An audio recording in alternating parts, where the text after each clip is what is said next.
Elämme haasteellista aikaa, missä talouskriisin ratkaisuksi tarjotaan lisää työttömyyttä, peruspalveluiden leikkaamista ja vielä vaikeampaa arkea. Syyt talouskriisiin ja ongelmiin ovat järjestelmässä, joka asettaa yksityisten pääomien edut ihmisten etujen ja perustarpeiden edelle.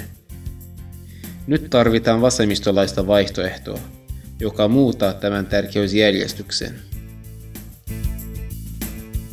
Olen ehdolla kevään eduskuntavaaleissa Helsingin vasemmiston listalla rakentamassa tätä vaihtoehtoa.